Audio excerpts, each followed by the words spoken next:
Okay. ఇక మన Venezuela అధ్యక్షుడిని బంధించి తీసుకుపోయింది అమెరికా మనకు తెలుసు.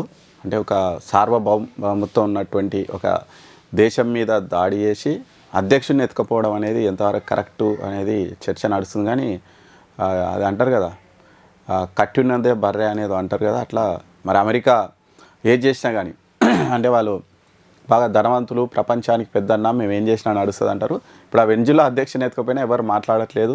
ఇక దాని వెనుక చాలా రీజన్స్ ఉన్నాయని కూడా చెప్తున్నాం. మన వెనిజులా ఒకప్పుడు ఎంతో ధనిక దేశం, అది ఎందుకు పేదరికంలోకి జారిపోయింది, అసలు ప్రజలు ఎందుకు ఇబ్బందులు పడుతున్నారు అనేది ఇంకో చర్చ. మరి ఇక్కడ చూస్తే ఇక్కడ వెనిజులా అధ్యక్షుడు పదవీచ్యుతుడు అయిన తర్వాత, కొత్త అధ్యక్షులు వచ్చిన తర్వాత మరి ఇండియాకు కూడా కొంచెం మేలు జరుగుతుందంట. అది ఎట్లా మేలు జరుగుతుంది అనేది చూస్తే ఇక్కడ గతంలో మనం చూస్తే మనం నిజంగా అంటే ముడి చమురు మీద మనం చాలా ఆధారపడి ఉన్నాం. ఒకవేళ నిజంగానే మనం ఆ ముడి చమురు దిగుమతి అనక మనకు అవసరం లేకపోయి ఉంటే మన ఇండియా ఎప్పుడో అగ్రదేశం అయిపోతుంది. ఎందుకంటే మనం వచ్చేటువంటి ఏదైతే విదేశీ మారక ద్రవ్యం ఉందో అది మొత్తం మనం ఆ ముడి చమురు దిగుమతికే మనం ఎక్కువ వాడుకుంటూ ఉన్నాం. అందుకే ఈ డాలరు, ఈ రూపాయి మారకం విలువ ఇవన్నీ కూడా అంటే చాలా అంటే అంతర్జాతీయంగా ఒక కరెన్సీ రేటు నిర్ణయించాలంటే ఎన్నో కారణాలు ఉంటాయి. దాని మీద ఎన్నో ఎఫెక్ట్లు పడుతూ ఉంటాయి. అందులో ఒకటి ముడి చమురు కూడా ఒకటి. మనం ఎక్కువ దిగుమతి చేసుకుంటుంటాం కాబట్టి అది కూడా ఒక కారణం. మరి మన రష్యా మీద అన్ని దేశాలు ఆంక్షలు పెట్టినప్పుడు మనం అక్కడ నుంచి ఎక్కువ ఈ ముడి చమురు అనేది దిగుమతి చేసుకుంటున్నాం. ఎందుకంటే వాళ్ళు కొంచెం తక్కువకు మనం ఆఫర్ చేశారు కాబట్టి మరి అక్కడ నుంచి దిగుమతి చేసుకుంటున్నాం. ఇప్పుడు అదే ట్రంప్కు బాగా కోపం వచ్చింది, అసలు మేము వద్దన్నా కానీ వాళ్ళు ఇంకా దిగుమతి చేసుకుంటారని. మరి నేపథ్యంలో ఇప్పుడు వెనిజులాను ఇక దాదాపు తమ ఆక్రమణలోకి అంటే ఇండైరెక్ట్గా ఆక్రమణలోకి తీసుకున్నటువంటి అమెరికా ఇప్పుడు ముడి చమురు మనకి ఇయ్యనికే ఆఫర్ చేస్తుందంట. అంటే తక్కువ ధరకే. ఇక్కడ చూడవచ్చు, భారత్కు వెనిజులా చమురు అమ్మడానికి అమెరికా సిద్ధంగా ఉందంట.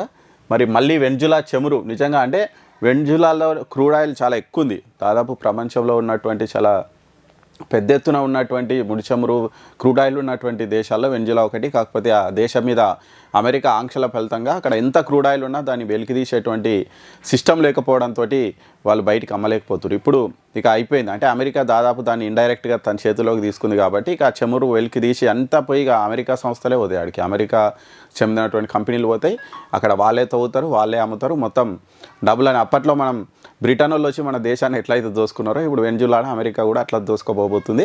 మరి ఇప్పుడు ఆ దోసుకున్నటువంటి చమురును మనకు అమ్మనికి అమెరికా అయితే రెడీ అవుతుందట. మరి మనం గతంలో చూస్తే 2017-20 మధ్య మనం చాలా పెద్ద ఎత్తున ఈ క్రూడ్ ఆయిల్ కొంటోళ్ళమంట. టాప్ 6 వెనిజులా నుంచి క్రూడ్ ఆయిల్ కొనేటువంటి దేశాల్లో టాప్ 6లో ఇండియా ఉండేదంట.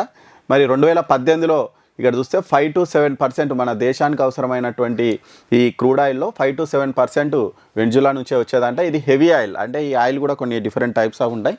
వెనిజులా నుంచి వచ్చేది హెవీ ఆయిల్. మరి దాన్ని ప్రాసెస్ చేయడానికి కూడా మన దగ్గర రిఫైనరీలు కూడా ఉన్నాయట.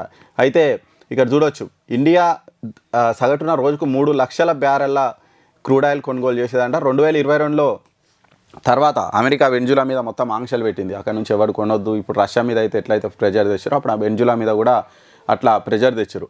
ఇక ఆ తర్వాత మొత్తం భారీగా కొనుగోలు తగ్గించేసింది. అప్పటి నుంచి రష్యా నుంచి మనోళ్ళు కొంటారు. ఇప్పుడు ఈ నేపథ్యంలోనే రష్యా నుంచి చమురు కొనేటువంటి దేశాల మీద మనకు 50% ట్యాక్సులు కూడా వేసారు. ఇక ఇనకపోతే 500% దాకా కూడా మేము ట్యాక్సులు వేస్తామని కూడా చెప్తున్నారట. ఇక్కడ ఓవరాల్గా చూస్తే ఇక్కడ మనం వెనిజులా దగ్గర 3 కోట్ల నుంచి 5 కోట్ల బ్యారెల్ల చమురు ఉందట. మరి దీన్ని అమ్మనికే ట్రై చేస్తారంట. మరి దాన్ని ఇండియా కొనుగోలు చేసేటువంటి అవకాశం ఉంది. అంటే ట్రంప్ను శాంతింపేయనికే రష్యా నుంచి కొనుగోలు తగ్గిస్తూ ఇప్పుడు వెనిజులా నుంచి చమురు సేమ్ రేటుకు ఆఫర్ చేస్తున్నారు కాబట్టి దాన్ని కొనేటువంటి అవకాశం అయితే ఉందంట.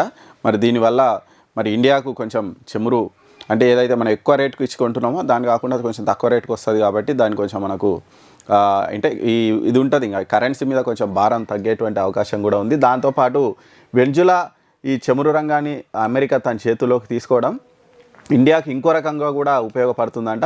మరి ఓఎన్జీసీ విదేశీ లిమిటెడ్కు తూర్పు వెనిజులాలో ఒక చమురు క్షేత్రంలో 40% వాటా ఉందంట. అంటే మన ఓఎన్జీసీ వాళ్ళు అక్కడ పోయి ఒక చమురు క్షేత్రంలో పెట్టుబడులు పెట్టిరు, దాదాపు 40% వాటా ఉందంట. ఈ అమెరికా ఆంక్షల ఫలితంగా దగ్గర చాలా ఫండ్స్ ఆగిపోయినాయంట. 2014 నాటికే $536 మిలియన్ డివిడెంట్ వచ్చేది ఉందంట, అది ఆగిపోయిందంట. ఆ తర్వాత ఇంకో $500 మిలియన్ డివిడెంట్ కూడా ఆగిపోయిందంట. మొత్తం $1 బిలియన్ డివిడెంట్ కూడా ఇప్పుడు వచ్చేటువంటి అవకాశం ఉందంట. ఎందుకంటే మరి అమెరికా ఇప్పుడు ఆ వెనిజులా క్షేత్రాలను వాళ్ళు ఆధీనంలోకి తీసుకున్నారు కాబట్టి మరి ఖచ్చితంగా డివిడెంట్ కూడా వచ్చే అవకాశం ఉందంట.